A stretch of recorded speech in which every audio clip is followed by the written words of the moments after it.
El presidente Andrés Manuel López Obrador anunció la semana pasada una propuesta para desaparecer diversos órganos autónomos para ser absorbidos por el Ejecutivo. Esta propuesta ha causado diversas reacciones y precisamente este es el tema que vamos a analizar este día de miércoles con el maestro Armando Sabarís, al cual les saludo con mucho gusto. Muy buenos días.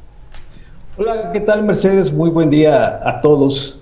Pues efectivamente, Mercedes, como mencionas, fue una noticia que cayó como balde de agua fría a toda la comunidad científica de la ciencia política y especialistas en administración pública principalmente. ¿Por qué razón? Mira, los órganos autónomos tienen su origen en el siglo XIX. Los teóricos de la ciencia política plantearon esta forma de gobierno, de Estado desde el siglo XIX, y en la Segunda Guerra Mundial, en los Estados-nación del mundo, van a surgir estos órganos autónomos. ¿Cuáles son las características de estos órganos autónomos? Bueno, el Estado tiene como funciones de esta división de poderes que existe, es la de legislar, es la del Poder Judicial, son poderes judiciales, Poder Legislativo y el Poder Ejecutivo. Sin embargo, después se le van dando otras funciones al Estado que se consideran muy importantes, pero que también se consideran que no deben recaer dentro del Ejecutivo, porque de esa manera se vulnera la democracia.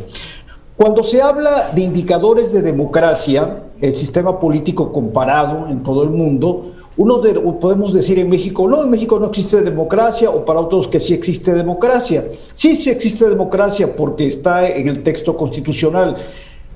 Tendríamos que preguntarnos qué calidad de democracia tenemos. Y cuando queremos medir la calidad de democracia, una de las formas de medir la democracia es a través de estos indicadores. ¿Qué indicadores? La existencia de determinados órganos autónomos. Órganos autónomos que en el caso de México han surgido en diferentes momentos históricos y que han costado muchísimo, y resulta un poco paradójico que precisamente personajes distinguidos, luchadores de la izquierda mexicana que participaron en el movimiento de 1968 de estudiantes, luchadores sociales que estuvieron en las elecciones de 1988, que trajo como producto, como es de esta lucha, la creación del entonces Instituto Federal Electoral, ahora Instituto Nacional Electoral, y grandes teóricos pensadores como el licenciado, el constitucionalista Burgó Arihuela, que siempre luchó porque existiera un sistema de transparencia, que los ciudadanos pudiéramos tener acceso a la información. Todo esto fue costando muchísimo trabajo. Es curioso que desde que existe el artículo 6º constitucional en la etapa de José López Portillo, se agrega un párrafo al texto constitucional donde dice que el Estado, por ejemplo, será garante del acceso a la información.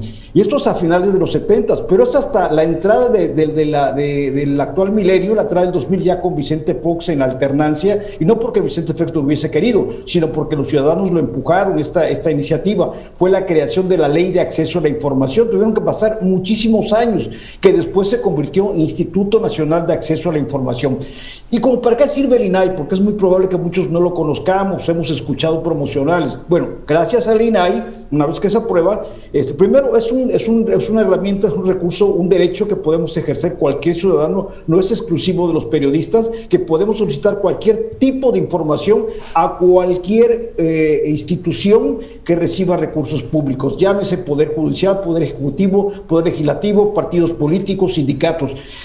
Pero ¿en qué datos? ¿Cómo podemos nosotros ver cómo nos ha servido en los últimos años? Bueno, el primero que fue afectado por esta ley de acceso a la información, por ejemplo, del INAI, que es un órgano autónomo, fue el presidente Fox cuando se descubrió aquel escándalo del Toalla Gay, donde compraban toallas para los pinos de mucha calidad, de toallas de seda.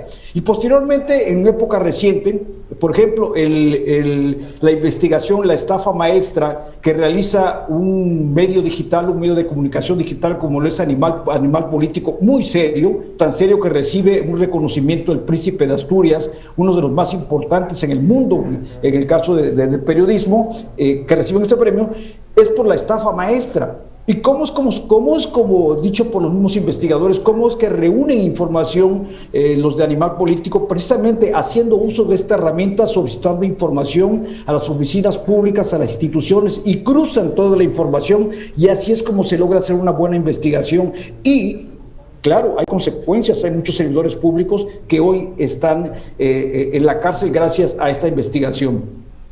Algo más. ¿En qué perjudicaría? Bueno, no es saludable darle, como no es bueno darle que tenga mucho poder un solo ser, un político, un agente de Estado, en este caso el Ejecutivo. Tampoco es bueno que intervenga en los órganos de autónomos. ¿Por qué razón? Porque vulnera nuestra democracia.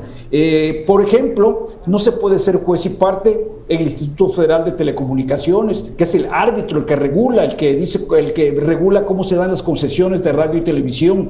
No se puede ser juez y parte en el caso del Instituto Nacional de Acceso a la Información, cuando los ciudadanos tenemos que pedir información y que pueda afectar a algunos de los servidores públicos del Poder Ejecutivo, o bien en la Comisión Nacional de Derechos Humanos, que es un otro órgano autónomo que surgió en los años 90 con Carlos Salinas de Gortari, porque sus socios comerciales Estados Unidos y Canadá le exigieron que creara estas instituciones para darle estabilidad al país, con un antecedente que teníamos de que no había garantía en este tipo de temas, Mercedes.